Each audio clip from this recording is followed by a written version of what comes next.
अस्सलाम वालेकुम जी, कैसे हैं सब लोग। होप सो सब ठीक होंगे। आज हम हिस्ट्री की physics second chapter according to new syllabus topic देखेंगे, that is the rectangular components of a vector. Vector के बारे में हम लोग ऑलरेडी पढ़ चुके हैं, कैसी क्वांटिटी होती है जिसकी डायरेक्शन भी होती है और मैग्नीट्यूड भी होती है। कंपोनेंट्स का मतलब होता है उसके पार्ट्स, मतलब वेक्टर को उसके हिस्सों में डिवाइड करना, वेक्टर के हिस्से बोलने से। रेक्टेंगुलर का मतलब होता है वो जो इनके दरमियान एंगल जो है ना वो 90 डिग्री का हो। अभी हम लोग देखेंगे वेक्टर को उसके कंपोनेंट्स में, उसके पार्ट्स में डिवाइड करेंगे और उन पार्ट्स के दरमियान या उन कंपोनेंट्स के दरमियान एंगल कितना होगा, 90 डिग्री होगा। इस टॉपिक में देखते हैं, सबसे पहले तो वो ये बात कर रहा है कि जो कंपोनेंट होता है वो वेक्टर का, वो इस इफेक्टिव वैल्यू होती है किसी भी डायरेक्शन में, गिवन डायरेक्शन, मतलब उसका पार्ट होता है, उसकी वैल्यू होती है अगर आपने किसी डायरेक्शन में फाइंड आउट करनी हो। A vector may be considered as a resultant of its components vectors along the specified direction. कहते हैं अगर सारे कंपोनेंट्स को जमा कर दिया जाए ना तो वो दोबारा से आपको वेक्टर ही देगा, मतलब वो वेक्टर के हिस्से होते हैं, वेक्टर के पार्ट्स होते हैं। It is usually convenient to resolve a vector into its component along the mutually perpendicular direction। कहते हैं ये बड़ा आसान होता है कि आप वेक्टर को उसके कंपोनेंट्स में रिजॉल्व कर सको और वो कंपोनेंट्स एक दूसरे के क्या होते हैं, परपेंडिकुलर। ये भी आपको मैं थोड़ी देर में शो भी करवाऊंगी कि वो कंपोनेंट्स किस तरह से एक दूसरे के परपेंडिकुलर होते हैं। ऐसे कंपोनेंट्स को आप नाम क्या देते हो, रेक्टेंगुलर कंपोनेंट्स।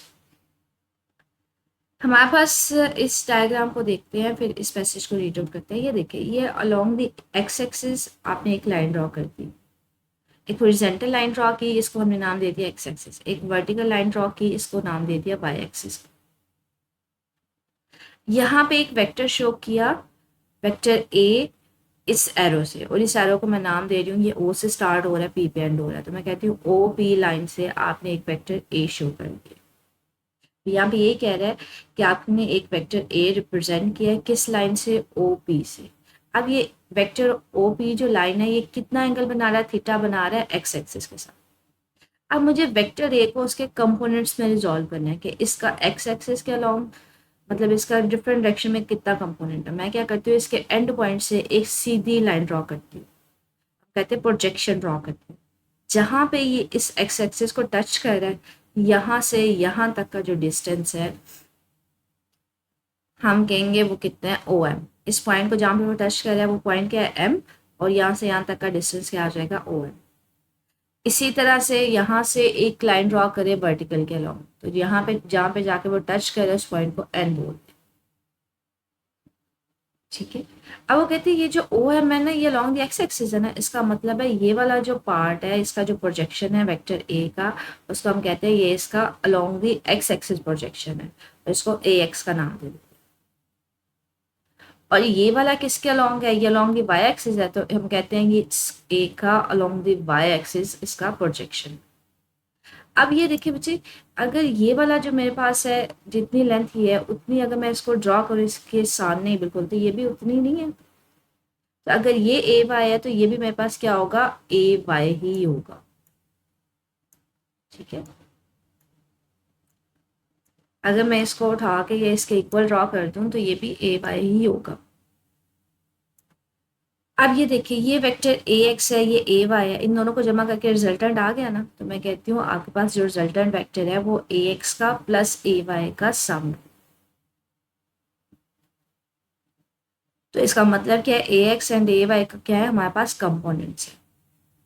कहती ये हमारे पास ना एक ट्रायंगल, राइट एंगल ट्रायंगल भी बन रही है, ये आपको नजर आ रही होगी कि ये मेरे पास एक ट्रायंगल से बन रही है ये वाली। ठीक है। अब इस ट्रायंगल में ये क्या है, ये बेस है, ये परपेंडिकुलर है, और ये मेरे पास क्या है, हाइपोटेन्यूज है। अब ये देखिए, एक कंपोनेंट ये वाला है, एक कंपोनेंट ये है। अब इन दोनों के दरमियान एंगल कितना है, 90 डिग्री नहीं है दो कंपोनेंट्स के दरमियान। तो इसलिए हम कहते हैं ये कंपोनेंट्स क्या है, ये हमारे पास रिक्टेंगुलर कंपोनेंट्स है, मतलब इन दोनों कंपोनेंट्स के दरमियान एंगल कितना है, 90 डिग्री। अब हम लोगों ने इन कंपोनेंट्स की वैल्यू निकालनी है। अब ये मेरे पास एक राइट एंगल ट्रायंगल है, आप लोगों ने ना कॉस का फार्मूला पढ़ा होगा, cos theta is equal to, क्या पढ़ते हैं, ये आपने 9th क्लास में पढ़ा होगा, cos theta is equal to base over hypotenuse पढ़ते हैं ना। तो यहाँ पे बेस क्या है, बेस ए एक्स है और हाइपोटेनस क्या है ए। मैं इसको लिख सकती हूँ ए एक्स ओवर ए, यहाँ पे लिखा जा सकता है ए एक्स ओवर ए। अब ये देखिए हमारे पास ए एक्स ओवर ए तो मैंने लिख दिया। अब अगर ए को मैं इधर मल्टीप्लाई कर दूँ तो ये किसके इक्वल आ जाएगा, A x is equal to A cos theta. Cross multiply कर दिया, इसको इधर ले ली तो ए एक्स इसके इक्वल आ जाएगा ए कॉस थीटा। तो आपने बेसिकली कॉस थीटा का फार्मूला अप्लाई किया है इस ट्राइंगल। अब इस ट्राइंगल में अगर मैं साइन थीटा का फार्मूला अप्लाई करूँ, साइन थीटा क्या होता है, परपेंडिकुलर ओवर हाइपोटेनस, तो वो आ जाएगा sine theta is equal to A y over A. ठीक है, साइन थीटा हमारे पास क्या आ जाएगा, ए वाई ओवर ए को इधर ले जाएंगे तो ए वाई की वैल्यू किसके इक्वल आ जाएगी, ए साइन थीटा।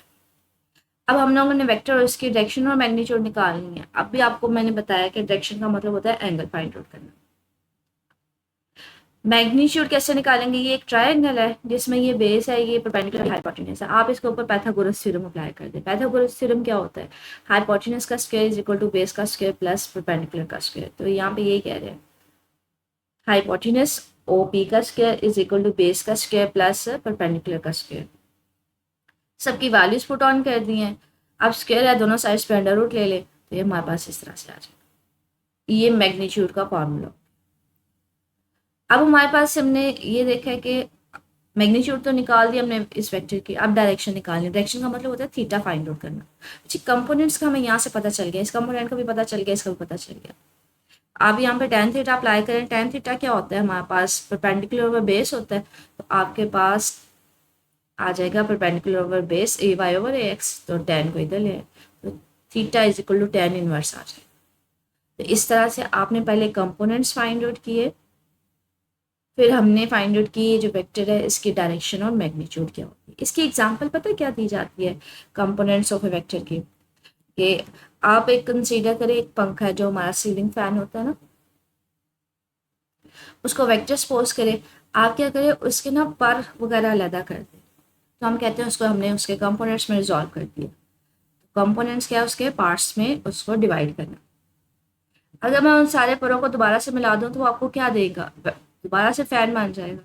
तो यहाँ पे यही बात कर रहा है कि आपने वेक्टर कंसीडर किया, उसको इसके कंपोनेंट्स में डिवाइड कर दिया। इन दोनों कंपोनेंट्स को मैंने हेड टू टेल रूल से ऐड किया ना, तो ये दोबारा से आपको वेक्टर ही दे रहा है। स्टिल इसमें कुछ पूछ रहा हूँ, कुछ मिसिंग हुआ तो मेरे से कमेंट सेक्शन पूछ लीजिएगा। ओके, अल्लाह हाफिज़।